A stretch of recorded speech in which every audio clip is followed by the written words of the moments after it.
অন্তিক আর বাকিরা মিলে বসলো সেই চায়ের দোকানে। প্রথমে স্বস্তিকা বলল, তোর বাড়িতে সব ঠিক আছে তো? অন্তিক কোনো কথা না বলে মাথা নাড়িয়ে হ্যাঁ বোঝালো। তারপর ইতি জিজ্ঞেস করলো, তুই জিজ্ঞেস করিসনি ওরা যেতে বারণ করছে কেন? অন্তিক একটা দীর্ঘ নিঃশ্বাস ছেড়ে বলল, জিজ্ঞেস করেছিলাম, কিন্তু প্রত্যেকবারের মতো এবারও কিছু জানালো না। শুধু বললো বাড়িটা নাকি ভালো না। আমি জানি ওই কথাটার কোনো মানে হয় না, তো আর কিছু বলার নেই।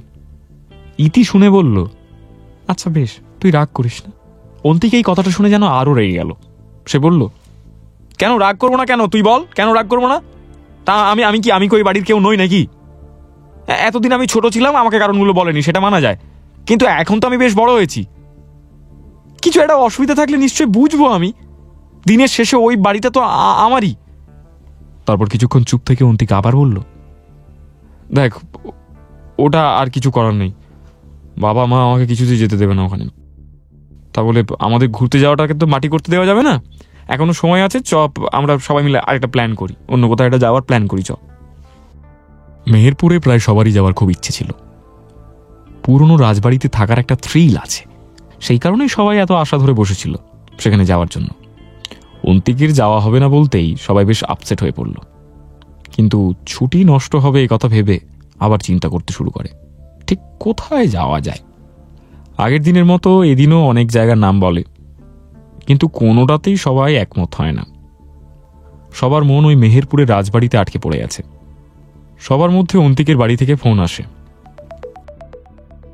একেই সকালে বাবা মায়ের সাথে ঝামেলা, তারপর এখন ঘুরতে যাওয়ার জায়গা ঠিক হচ্ছে না, সব মিলিয়ে অন্তিক ধত্তেরি বলে ফোনটা কেটে দেয়।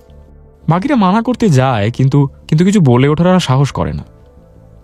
অন্তিক ফোন না তোলায় ওর বাড়ির লোক এবার ফোন করে ইতিকে। অন্তিক বারণ করে ইতিকে ফোনটা তুলতে, কিন্তু ইতি সে কথায় কান দেয় না। সে ফোনটা তুলে সবার থেকে একটু দূরে চলে যায় কথা বলতে।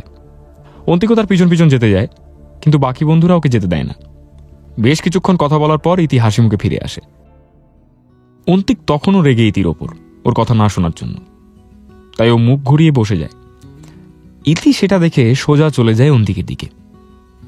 ওর গালে হাত দিয়ে মুখটা ঘুরিয়ে নেয় নিজের দিকে। অন্তিক রেগে কিছু বলতে যাওয়ার আগে ইতি বলে ওঠে, এই যে লাট সাহেব, যেটা তুমি পারলে না সেটা আমি করে দিলাম। সবাই পুরোপুরি অবাক হয়ে তাকায় ইতির দিকে। অন্তিক অবাক হয়ে প্রশ্ন করে, মানে? ইতি বিজ্ঞভাবে হেসে উত্তর দেয়, মানে আর কি, কাকিমাকে রাজি করিয়ে নিলাম। কথাটা যেন কেউই বিশ্বাস করে উঠতে পারে না। চারদিক থেকে সবাই একসাথে প্রশ্ন করে। বর্ষা বলে, কি করে? ওদিক থেকে শঙ্কু বলে, তুই ইয়ার কি করছিস না? তারপর সবাইকে থামিয়ে স্বস্তিকা বলল, আচ্ছা সবাই সবাই সবাই চুপ কর, তুই প্রথম থেকে বলতো কি হলো। ইতি ধীরে সুস্থে নিজের সিটে বসে, তারপর বলা শুরু করলো, অন্তিকবাবু তো রাগ করে ফোনটা কেটে দিল। তারপর কাকিমা আমাকে ফোন করে জিজ্ঞেস করলো যে ও কোথায়, খেয়েছে কিনা।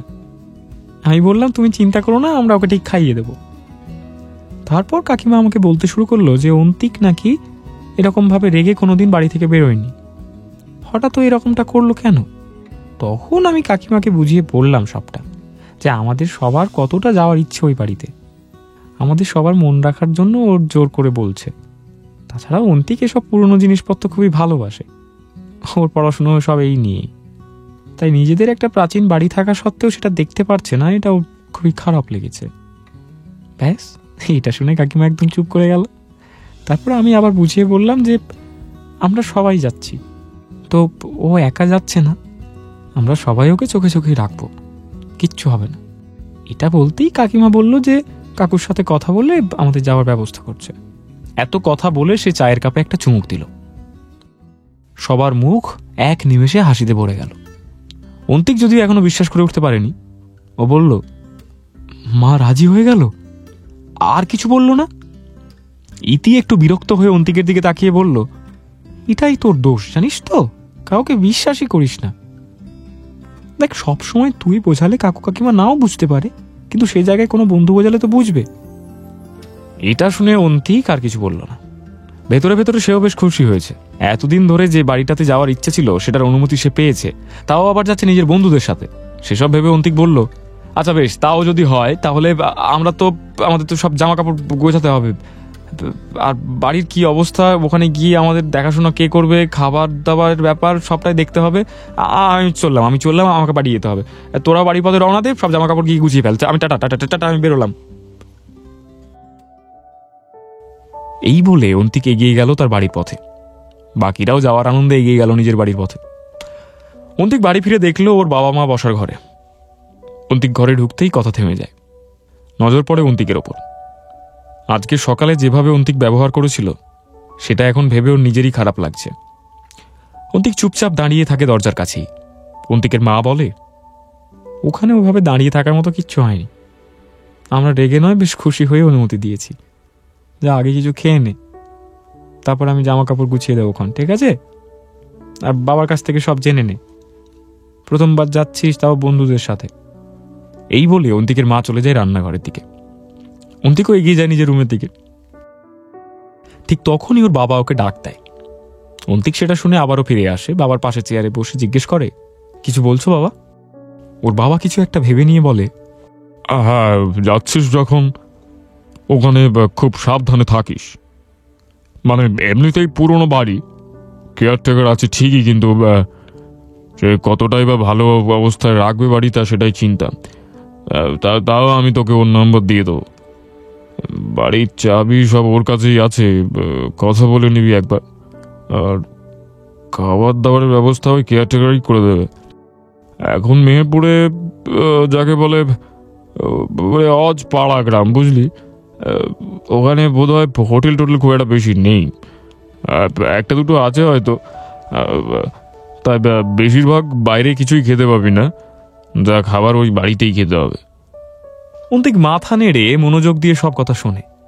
ভেতরে ভেতরে উত্তেজনায় থামাতে পারছে না নিজেকে অন্তিক, কিন্তু সেটা বাবার সামনে প্রকাশ করে না সে। সব বোঝানোর পর অন্তিকের বাবা পুরনো দিনের কথা বলতে শুরু করে ছেলেকে। সে জানায় যে সে নিজে কোনোদিন সেই বাড়িতে থাকেনি, তবে ছোটবেলায় বাবার সাথে গ্রামে গিয়ে দেখে এসেছে বাড়িটা। তাছাড়া অন্তিকের দাদুর ছোটবেলা থেকে সে বাড়িতে কেমনভাবে কেটেছে, সে কোন মাঠে খেলে বেরিয়েছে, কোন কোন পুকুরে মাছ ধরতে গেছে, এই সব কথাও অন্তিককে জানায় তার বাবা। অন্তিকের প্রায় দুপুর কেটে যায় বাবার সাথে কথা বলতে বলতে। অন্তিকের মা তাড়া দেওয়াতে গল্পের আসর ভাঙে। অন্তিকের বাবা ঘরে যাওয়ার আগে শেষবারের মতো সব বুঝিয়ে দেয় ছেলেকে। সে বলে, আবারও বলছি, যাচ্ছ খুব ভালো কথা, কিন্তু খুব সাবধানে থাকবে। আর তোমার যা দরকার সব ওই কেয়ারটেকার কাকুকে বলবে। ওর নাম হচ্ছে নিমাই। যদি মাছ ধরার ইচ্ছে থাকে, সব ছিপ চারার ব্যবস্থাও করে দেবে। অন্তিক আবার মাথা নাড়িয়ে বুঝিয়ে দেয় যে সে সব কথা বুঝেছে এবং তার মনে আছে। তারপর মায়ের সাথে নিজের রুমে গিয়ে ব্যাগ গুছিয়ে ফেলে।